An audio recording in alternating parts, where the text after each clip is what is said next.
Memória.doc. Hoje nós estamos conversando com a professora doutora Solange Rocha, da Universidade Federal da Paraíba, e falando sobre a comunidade negra aqui na Paraíba, né? Nós falávamos ainda sobre a importância da mulher, não é tudo. Então nós vamos partir agora para um assunto que me chama a atenção, o problema do, rapidinho, o abolicionismo. Sim, mas antes de adentrar nesse assunto, só quero concluir a questão da participação das mulheres e as formas de resistência. Eu falava anteriormente da Juliana, que era uma mulher que vivia aqui na cidade da Paraíba, atual João Pessoa, e ela conseguiu comprar a sua carta de alforria dos seus filhos e também a sua mãe, que se tornou liberta no momento de alta dos preços de pessoas escravizadas. E ainda eu tive a oportunidade de sistematizar estudos realizados por minhas colegas e colegas do campo do estudo da escravidão, que tem crescido muito aqui na Paraíba. Nós temos inúmeros estudos envolvendo todas as regiões da Paraíba. A Salústia, né, que era uma escravizada de Mamanguape, e que já no final, nos anos 80, ela entrou com uma ação judicial que chegou a Pernambuco e ela obteve a sua liberdade. Eu acho muito interessante a sagacidade dela, porque havia uma lei que determinava que, desde 1871, que os proprietários precisavam registrar os seus escravizados, porque além de trabalhadores, eram mercadorias que podiam ser comercializadas. Né? E o que aconteceu com o proprietário de Salústia? Ele anotou o nome dela no masculino, Salústio.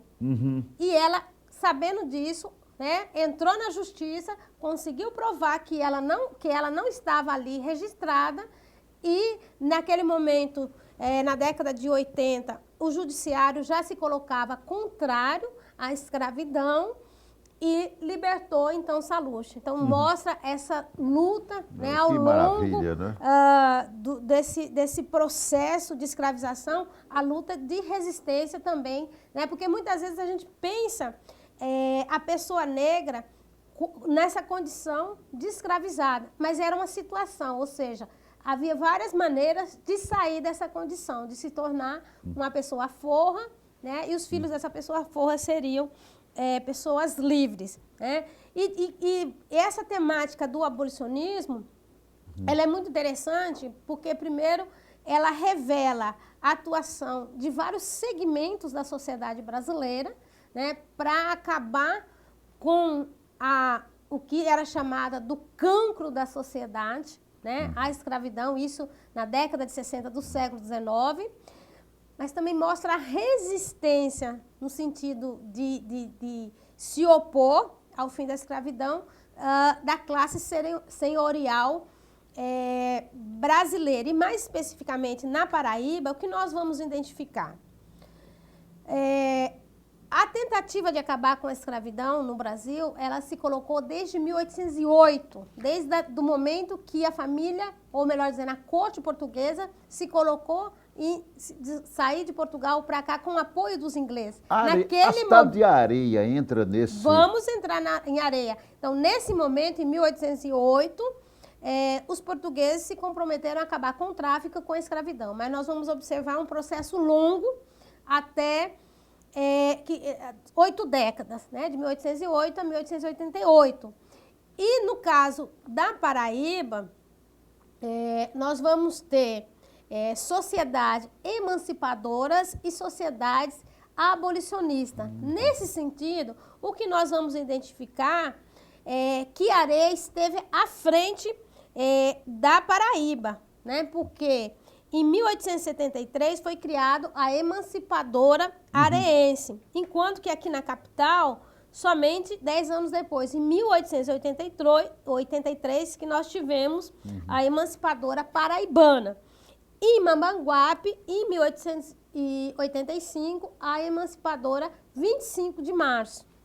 Mas é importante a gente destacar que essas sociedades emancipadoras, que inclusive o próprio José do Patrocínio, né, um abolicionista negro que teve forte atuação durante várias décadas, ele esteve aqui na Paraíba, né, quando foi inaugurada a Emancipadora Paraibana, mas esse é um processo que estava acontecendo em todo o Brasil.